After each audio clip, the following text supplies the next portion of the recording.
Halo teman-teman, perkenalkan nama aku Angelin Shin Kurniawan dengan NIM 0820117330013 dari program studi Teknik Biomedis Universitas Airlangga.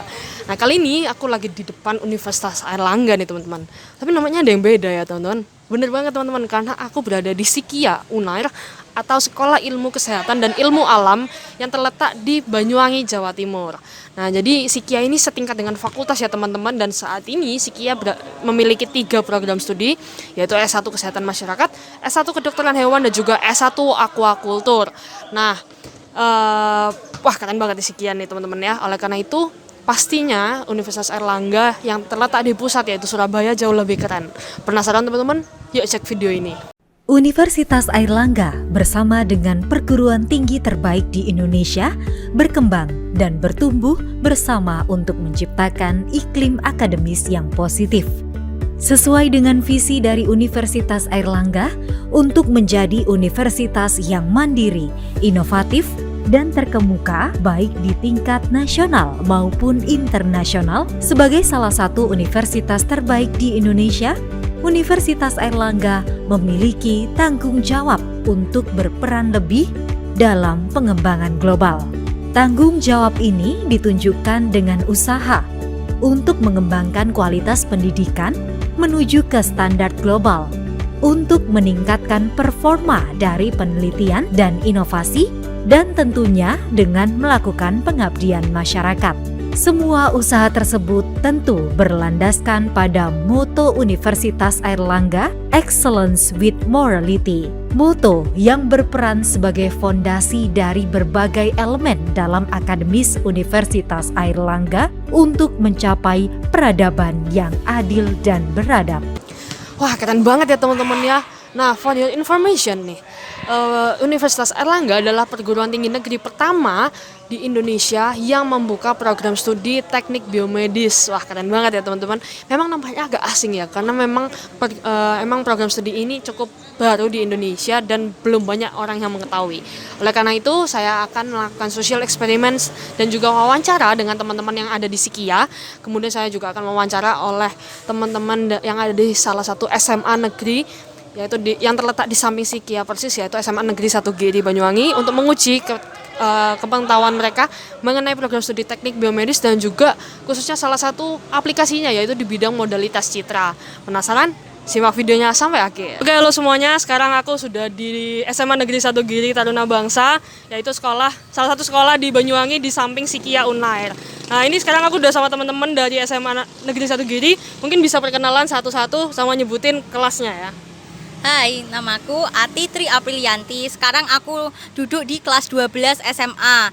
Aku berasal dari kelas 12 IPA 3 atau yang sering disebut dengan kelas saintifik. Ya, halo, aku Afifah Zahra. Kebetulan sama kelasnya sama Ati. Halo, nama aku Florence Niken. Aku juga sekelas sama Afi sama Ati. Boleh dipegang? Ya, boleh. Nama aku Eva Erina Dwi Aulia. Kita satu kelas. Ya ini sama satu kelas. Halo, namaku Ani Dwi Apriliani. Aku satu kelas sama mereka, kelas 12 MIPA 3. Berarti ini semua dari 12 IPA 3 gitu ya? Iya. Oke. Nah, aku pengen tahu nih dari teman-teman SMA nih ya, tahu nggak sih sebenarnya tentang teknik biomedis? Kalau menurutku teknik biomedis itu tekniknya kesehatan. Jadi yang benahin atau membuat alat-alatnya kedokteran kayak rongsen gitu-gitu itu, atau mungkin EKG gitu ya anak teknik biomedis. Benar banget ya. Yang lain tahu nggak apa? Tahu sih Kak. Kalau aku cuma pernah denger gitu, tapi nggak tahu seluk-beluknya tentang teknik biomedis. Oke. Sebenarnya udah benar ya yang dikatain sama si Ati tadi ya tentang teknik biomedis. Simpelnya kita tuh kayak belajar tentang alat-alat kedokteran gitu. Tapi kita nggak cuma belajar tentang alat-alatnya, tapi kita juga belajar tentang perhitungan matematis yang ada di situ. Oh gitu, baru tahu aku. Ternyata ada hitungan matematiknya kayak gimana sih Pak? Iya ada, makanya di kami itu ya ada matkul namanya matematika teknik. Nah, salah satu penerapan yang paling sering itu adalah transformasi Fourier. Oh, transformasi Fourier. Nah, nggak pernah dengar ya? Iya. Banget itu. Agak asing ya? Iya. Memang banget, itu agak asing, memang bukan agak sih, memang asing gitu ya. Nah, transformasi Fourier itu memang sedikit rumit, tapi kalau misalnya tahu konsepnya lebih gampang. biasanya ini dipakai saat pengolahan sebuah sinyal tubuh yang didapatkan, kayak contohnya EKG atau ECG itu ya, terus EEG buat sinyal otak, kemudian EMG buat sinyal otot gitu. Nah, sinyal-sinyal tadi itu kan diambil menggunakan alat-alat elektronik yang menggunakan listrik PLN. Nah, terkadang sinyal-sinyal yang didapat itu dapat kena noise atau gangguan dari PLN, listrik PLN. Nah, kita tahu nih listrik PLN itu frekuensinya 50 Hz. Nah, jadi fungsi transformasi Fourier itu adalah untuk mengubah dari sinyal, misal sinyal EKG ya, yang ada pola-pola gini tuh, tahu kan? Nah, itu dari domain waktu diubah ke domain frekuensi supaya kita bisa menghilangkan nih frekuensi sinyal di frekuensi 50 Hz tadi. Karena sinyal di 50 Hz tadi itu adalah sinyal noise gitu. Jadi itu kita hilangkan, kita hapus, terus kita ubah lagi ke bentuk domain waktu supaya bisa diinterpretasikan sama dokter tentang apa yang terjadi oleh pasien kayak gitu. Kompleks banget ya Kak, jadi mekanismenya itu ternyata kompleks banget gitu. Iya benar, memang agak kompleks, tapi itu supaya hasil yang dihasilkan tuh lebih akurat gitu. Karena kalau misalnya langsung diambil, wah itu nggak kelihatan jelas karena bakal kena noise terus gitu kan. Itu. Dari semua yang Kakak jelasin itu apa sih contoh dari transformasi Fourier? Nah, contoh dari transformasi Fourier tadi yang biasanya dipakai di pengolahan sinyal. Jadi kayak sinyal-sinyal EKG, sinyal yang jantung itu ya. Kemudian sinyal otot atau EMG biasanya pakai, kalau sinyal otak itu juga ada EEG. Itu fungsinya semua sama buat menghilangkan noise dari PLN. Nah, itu namanya noise ya, gangguan itu noise. Itu paling sering muncul dari sinyal listrik kayak gitu. Itu kan pakai sinar. Nah, itu apakah ada efek sampingnya Kak? Oh, kalau ngambil itu nggak pakai sinar.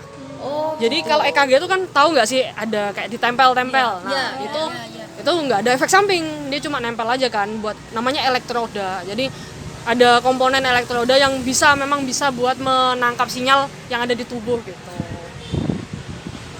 Nah, sebenarnya transformasi itu nggak cuma satu loh teman-teman. Jadi ada transformasi apa lagi? ada lagi namanya transformasi radon. Oh, radon. Nah, jadi kalau tadi itu kan lebih ke sinyal ya, sinyal tubuh ya. Transformasi radon ini lebih seringnya dipakai di citra atau gambar. Jadi teman-teman tahu CT scan ya, CT scan atau MRI. Nah, jadi sebenarnya konsep dasar dari CT scan itu adalah ngambil potongan-potongan gambar.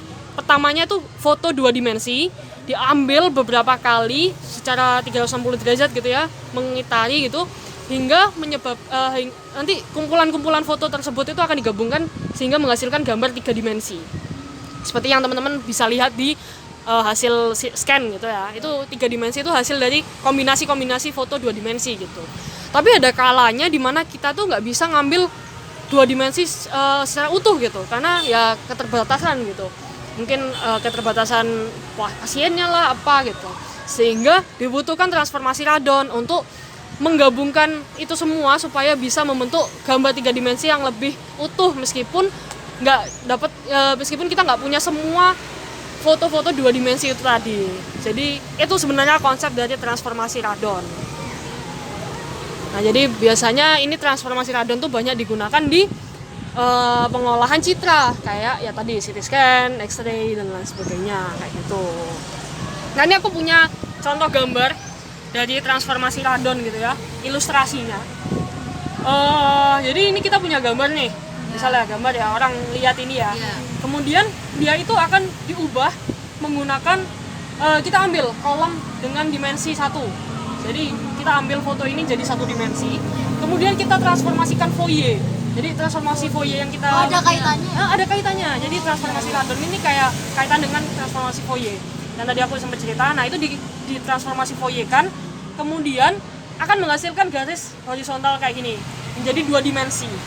Nah, kemudian garis ini akan diinverskan untuk menghasilkan garis vertikal. Jadi yang awalnya horizontal diinvers jadi vertikal. Nah, itu dilakukan prosesnya itu berulang kali hingga nantinya ini akan berulang kali, tapi sudutnya diubah-ubah ya. Ini sudutnya 0 derajat nih. Nanti diubah 5 derajat, 10 derajat, 15 dan seterusnya. Kemudian ini akan bertambah-tambah, dia akan membentuk suatu citra lagi yang sama seperti ini, tapi bentuknya akan kebalik. Nah, itu prinsip dasar dari pembentukan citra kayak gitu. Jadi sebenarnya prinsip dari transformasi radon itu ya penerapan dari transformasi Fourier gitu. Karena kita juga menggunakan transformasi Fourier dalam ini untuk menginverskan tadi kayak gitu. Transformasi Fourier itu memang penemuan terbaru kakak itu? Enggak, itu sudah lama sebenarnya. Sudah lama banget dari zaman nggak tahu. Hingga sekarang kita masih pakai gitu karena memang itu paling gampang untuk mengubah dari suatu domain ke domain lainnya gitu. Oke, halo semuanya. Sekarang kita sudah berada di depan Psikia Unair dan sekarang aku lagi sama teman-teman dari Fakultas Kedokteran Hewan Psikia Unair. Nah, mungkin bisa perkenalan satu-satu. Oke, perkenalkan saya Marcella dari Kedokteran Hewan Universitas Airlangga Banyuwangi, angkatan 20. Halo, namaku Nisya Sarafia, biasa dipanggil Sarah, dari angkatan 2020 asli Banyuwangi. Perkenalkan, nama saya Tania Anggreni Wijaya, saya dari Kedokteran Hewan Psikia Unair Banyuwangi. Halo, perkenalkan saya Rakat Wonggo Murgiana dari Kedokteran Hewan dan asalnya Cilacap, Jawa Tengah. Perkenalkan, saya Stiu Daryl Imaniro Maksudameta, biasa dipanggil Daryl dari FKH Psikia Unair angkatan 2020. Nah, mungkin ini nih, aku mau sharing-sharing sama diskusi sama teman-teman gitu ya, terkait digital radiografi atau radiografi konvensional gitu. Nah, mungkin kalau dari dunia kedokteran hewan sendiri, itu biasanya menggunakan radiografi itu dibuat-buat apa sih? Dan misal contohnya apa aja yang biasanya dipakai buat radiografi? Mungkin ada yang mau menjawab? Jadi kalau yang aku tahu dari cutting itu kan kita kan ada salah satu lab itu lab klinik ya. Waktu itu pakainya itu ini ngelihat kucing hamil. Jadi di lab klinik itu ada salah satu alatnya di sana. Tapi aku sendiri belum pernah lihat ya. Cuma cutting itu ada ngejalanin itu. Jadi ada kucing hamil terus dimasukin ke alatnya situ terus dilihat perkembangan janinnya di situ. Oh, itu konsepnya kayak USG gitu kah atau seperti apa?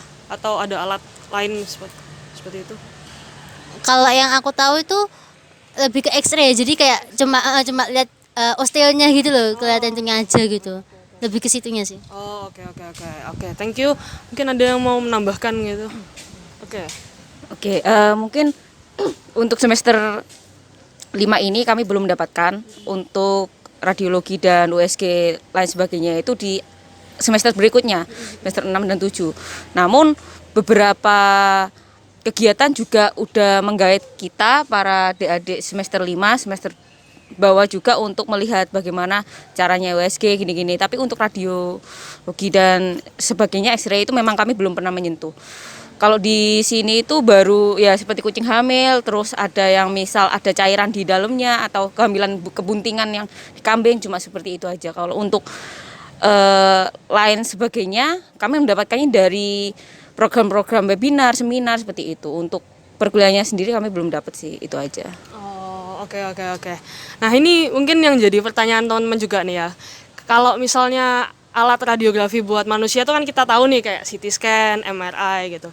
Nah, kalau hewan itu bentuknya sama atau ada alat yang khusus dirancang untuk anatomis hewan gitu? Sama kayak manusia ya berarti ya? Oh, khusus buat kuda? Beda. Itu kayak gimana tuh, bisa dijelasin? Tepatnya kayak kuda aku kurang tahu ya, cuma untuk penjualannya aku pernah lihat gitu. Jadi alatnya kuda itu sendiri, anjing kucing itu sendiri. Tapi sejauh ini kalau semisal cari yang harganya standar itu pakai punyanya manusia, nanti dikonversikan ke hewan. Oh, oke. Nah, mungkin ini sedikit menyinggung gitu ya kan, karena aku dari prodi teknik biomedis nih, dan juga kebetulan juga belajar tentang alat-alat radiografi gitu. Nah, aku pengen ngasih suatu gambar buat teman-teman. Kira-kira nanti teman-teman bisa cek, bisa tahu nggak ini alat apa sebenarnya? Sebentar.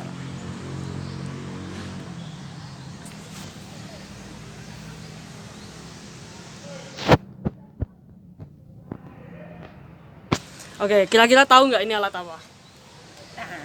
Apa ya namanya?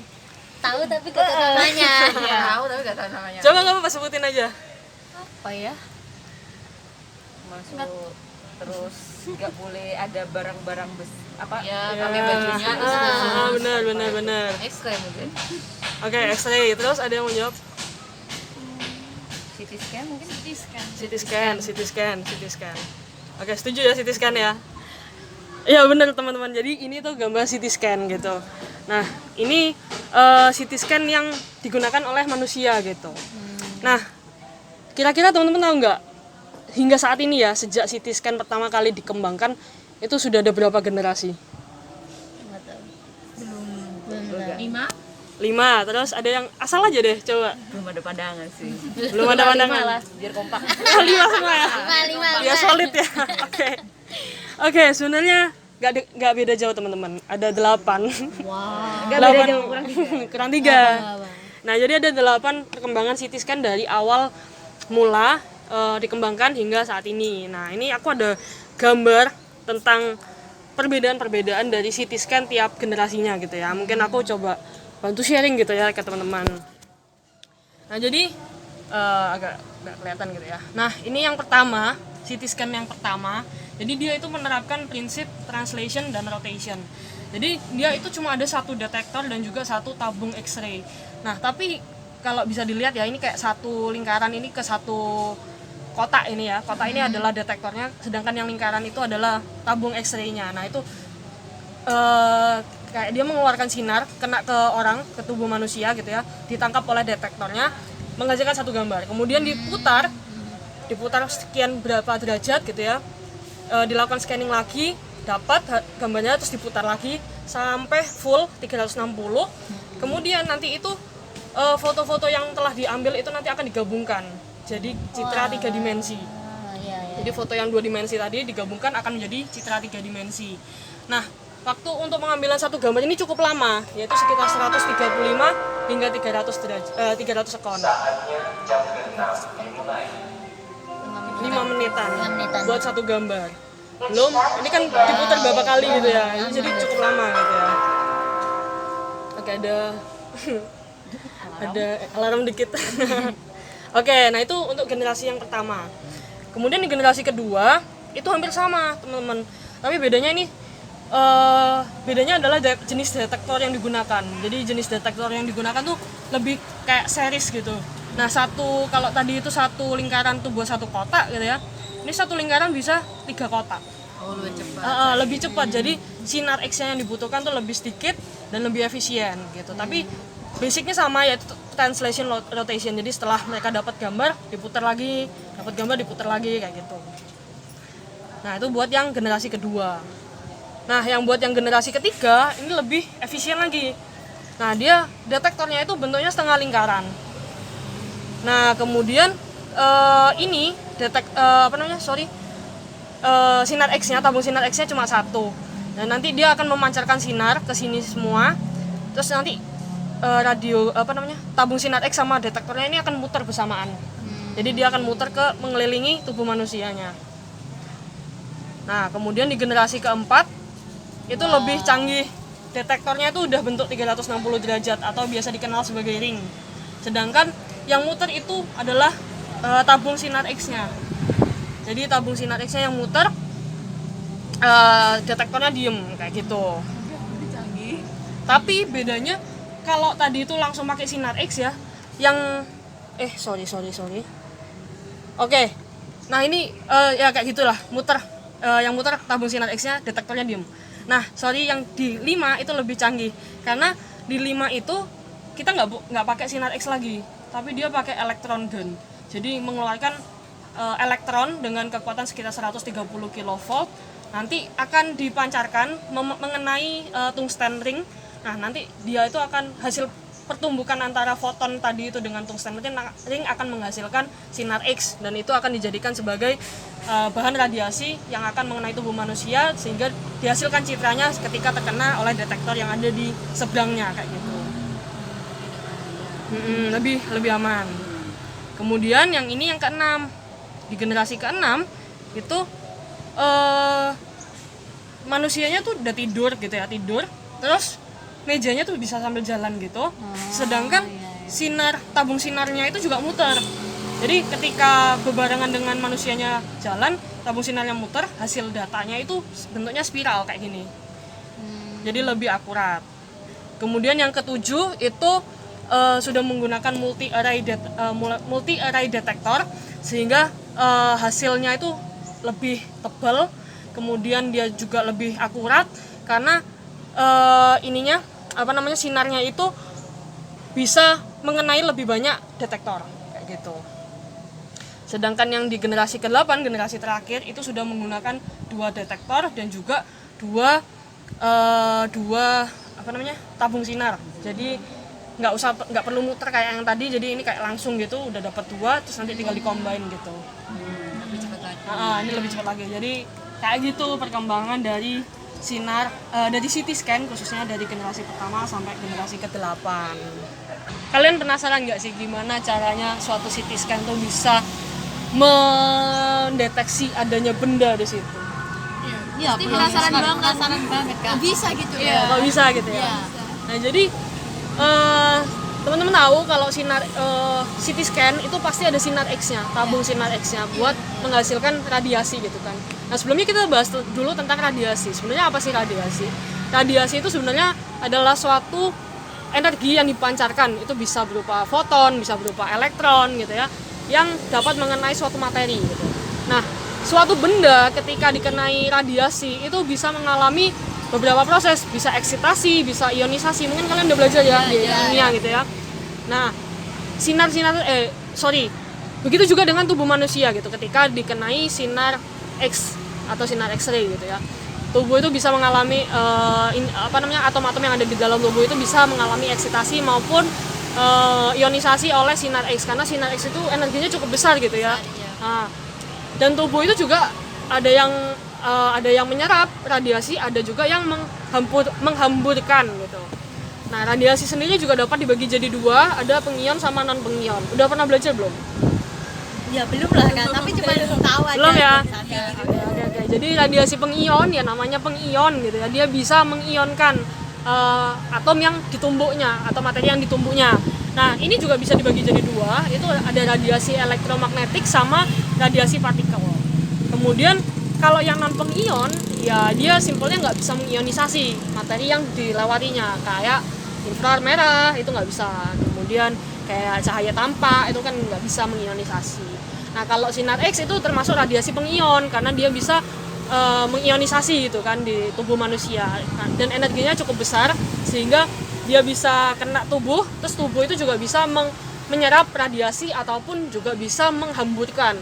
Nah, dengan demikian radiasi itu bisa mengenai benda termasuk tubuh manusia dan bisa mendeteksi adanya benda atau materi yang ada di dalam X-ray itu tadi gitu. Berarti kalau untuk mendeteksi tumor itu pakai itu atau bisa pakai X-ray juga bisa deteksi tumor. Nah, itu biasanya kelihatan tuh kalau di citra atau di gambar, kayak misal ada otak nih ya, terus di tes gitu ya, kelihatan ada putih-putihnya, wah itu ada tumornya, karena itu dia akan memantulkan sinar radiasinya tadi dan dia nggak bisa masuk ke detektor. Nah, itu nanti deh, itu aku sempat jelasin di video di part sebelumnya, karena tadi aku juga sempat diskusi sama anak psikia gitu ya. Mungkin nanti kalian bisa nonton video YouTube ini, aku jelasin di situ gitu. Oke.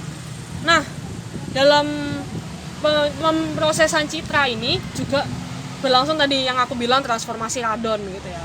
Nah, ini aku ada kayak ilustrasinya gitu, transformasi radon. Jadi ini gambarnya ya, misal ini adalah proyeksi slice gitu. Biasanya proyeksi slice ini digunakan sebagai penerapan dari transformasi radon gitu. Jadi transformasi radon itu konsepnya yang digunakan itu metodenya proyeksi slice. Nah, ini adalah proyeksi slice. Nah, jadi misal kita punya ini FR yang ini ya, sama FK yang di sini. Nah, dia itu diproyeksikan sepanjang sumbu X ini, yang ini sumbu KX, itu menghasilkan PX sama SKX. Nah, PX dan SKX itu menjadi satu pasangan transformasi radon dalam dimensi 1 Fourier transform. Nah, ini memang agak ribet sih. Nanti kalian kalau berminat di teknik biomedis bakal belajar ini gitu ya. Nah, simpelnya konsepnya kayak gitu, dan ini kita bisa turunkan menjadi rumus-rumus. Nah, ini rumusnya kayak gini. Waduh, cacing-cacing gitu ya, ada integral gitu. Nah, ini kalau misalnya kita punya misalnya kita punya fxy yang merupakan fungsi 2 dimensi, kemudian diproyeksikan menjadi sumbu x tadi ya, menjadi px kan tadi. Nah, maka px itu adalah integral dari minus tak hingga sampai tak hingga dari fx y terhadap dy. Kemudian fungsi px ini akan dilakukan transformasi Fourier dengan mengintegralkan kembali dari minus tak hingga tak hingga terhadap sumbu dx. Dan jangan lupa dikalikan dengan bilangan Euler. Nah, ini tinggal dimasukkan aja kalau gitu. Untuk proyeksi slice berarti KY-nya sama dengan 0 gitu ya. Kita masukkan, kita lakukan integral, didapati rumus yang terakhir, integral dari minus tak hingga tak hingga px kalikan bilangan Euler pangkat 2 pi x kx terhadap sumbu dx. Jadi sebenarnya ini adalah rumus dari transformasi radon yang cukup rumit gitu ya. Tapi untungnya aku pribadi nggak sempat belajar transformasi radon secara matematis gitu, karena lebih fokusnya ke transformasi Fourier yang tadi aku bilang, karena itu adalah basic dan ini juga menggunakan transformasi Fourier kan, makanya kita belajarnya lebih ke transformasi Fourier dulu, baru transformasi radon ini sekedar tahu dan kita lebih belajar ke implementasinya. Oke, mungkin dari teman-teman ada yang bingungkah atau sudah cukup mengerti gitu tentang penjelasan dan sesi diskusi kita gitu? Kalau dari sinarnya tadi berarti nggak ada efek sampingnya Kak, atau? Oh, bener banget. Nah, ini sebenarnya sinar itu ada efek sampingnya, makanya kita tuh nggak boleh sering-sering X-ray kan. Kalau misalnya kalian tahu ya, X-ray itu ada jangkanya, misal bulan ini udah, bulan depan nggak boleh langsung. Karena ada efek samping yang ditimbulkan gitu. Nah, sinar X itu sifatnya karsinogenik atau dapat memicu kanker. Jadi dibatasi dosisnya, terus dibatasi juga waktunya supaya nggak terus-terusan terpapar sinar itu. Ya, sudah. Benar kayak gitu. Oke. Mungkin aku mau bertanya. Oke, boleh, silakan. Itu kan tadi banyak perbedaan antara generasi-generasi. Untuk lebih mengetahuinya masalah mungkin yang aku tahu warna. Oh ya. Kontras warna. Kan okay. itu ada yang harus ditunggu segini, ada yang kan pasti beda-beda. Apalagi yang tadi yang terbaru itu 2 jadikan 1. Itu gimana ngaturnya? Kontras warna ya, berarti ya. Nah, kalau kontras warna itu berkaitan dengan kilovolt peak. Jadi kilovolt peak itu adalah suatu tegangan maksimum dari tabung sinar X-ray tadi untuk menghasilkan sinar gitu ya. Nah, ketika kilovolt peak-nya itu rendah, berarti otomatis sinar yang dihasilkan juga lebih rendah dong. Nah, karena sinar yang lebih rendah itu ketika mengenai tubuh, ya, misal jaringan tubuh nih, nah itu dia nggak akan masuk ke dalam lebih maksudnya nggak terlalu kuat gitu kan sinarnya. Kenapa? Biasanya kayak blue. Iya. Jadi kayak dia nggak cukup kuat gitu. Tapi itu karena itulah yang menyebabkan terjadinya perbedaan atenuasi antara jaringan tubuh kita gitu, sehingga dengan adanya perbedaan atenuasi yang cukup tinggi itu menyebabkan kontras gambar itu jadi lebih bagus gitu, lebih tinggi. Nah, di sini aku juga perlu jelasin dikit tentang kontras gambar yang tinggi itu kayak gimana. Kalau kontras gambar yang tinggi yang bagus itu ya, yang area gelap itu benar-benar hitam, yang area terang itu benar-benar putih gitu. Kalau yang jelek, maksudnya yang nggak tinggi gitu ya kontrasnya, itu kadang ada yang abu-abu, yang area gelapnya tuh lebih ke abu-abu, sedangkan yang area terangnya tuh lebih ke putih gitu. Jadi kayak agak nggak kelihatan bedanya gitu kan kalau abu-abu sama putih. Nah, kalau yang bagus tuh hitam sama putih gitu biar kelihatan kontrasnya. Nah, caranya berarti dengan menurunkan kilovolt peak-nya, jadi nggak terlalu tinggi tegangannya, sehingga sinar yang diradiasikan itu juga nggak terlalu besar.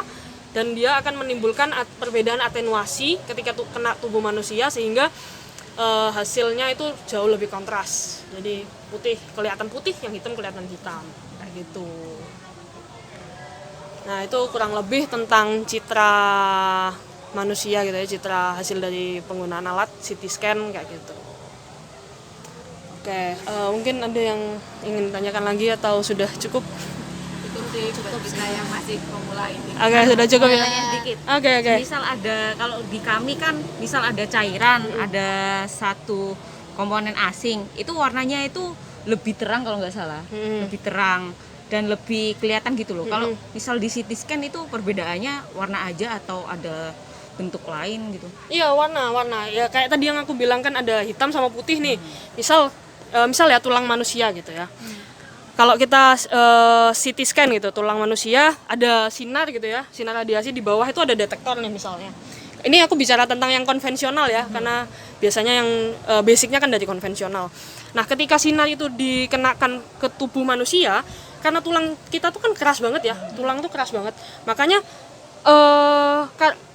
detektor yang di bawah itu dia tuh terbuat dari karbon. Jadi makanya detektor di bawah itu warnanya putih ketika ada tulang manusia, karena sinarnya itu nggak masuk, nggak bisa menghitamkan kertas karbon. Nah, ketika dia ngelewatin misal di sini ya, itu kan nggak kena tulang ya, makanya sinarnya itu bisa lewat terus kena ke detektornya, ke kertasnya, itu akan menghitamkan kertas karbon Kayak ngecap gitu. kayak ngecap. Nah, itu mungkin juga jadi basic ketika kita ngelihat ada suatu abnormalitas di tubuh hewan gitu, misal ada batu atau ada apa. Nah, itu sama sih sebenarnya prinsipnya. Prinsip kerjanya kayak sama. Prinsip kerjanya sama kayak gitu. Bedanya. Yang putih itu dia berarti nggak bisa ditembus sama sinar, sedangkan yang hitam itu bisa ditembus kayak gitu.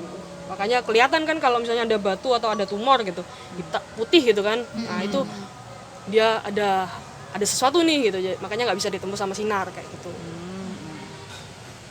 Oke. Ya, perbedaannya kalau kita diajarinya, oh ini kalau ada benda asing warna putih, tapi kan kita nggak diajari kenapa kok bisa warna putih. Iya, gitu. nah itu tugasnya teknik biomedis. Belajarnya di situ. Kenapa? Oke, Kenapa putih. bisa putih hitam? Benar. Oke. Nah, mungkin dari teman-teman sudah ada yang sudah mengerti ya tentang digital radiografi atau radiografi itu sendiri gitu ya. Dan mungkin semoga diskusi kita kali ini bisa juga jadi bekal buat teman-teman di semester depan yang mungkin ambil radiologi ya. Wajib juga ya. Mungkin bisa dapat basic sedikit-sedikit dari sesi diskusi kita kali ini. Oke, kalau gitu aku tutup diskusi kita kali ini. Makasih banyak teman-teman yang sudah ngeluangin waktunya. Semoga sukses kuliahnya. Oke, thank you. Sudah.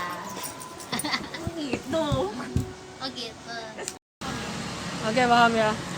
Iya, paham. Oke, berarti udah cukup ya? Iya. Oke, siap. Terima kasih teman-teman atas waktunya dan ketersediaannya buat diskusi kita kali ini. Mungkin nanti teman-teman bisa tonton video ini di YouTube gitu ya. Waduh. Iya. Oke, kalau gitu aku akhiri sesi diskusi kita kali ini. Terima kasih. Bye-bye.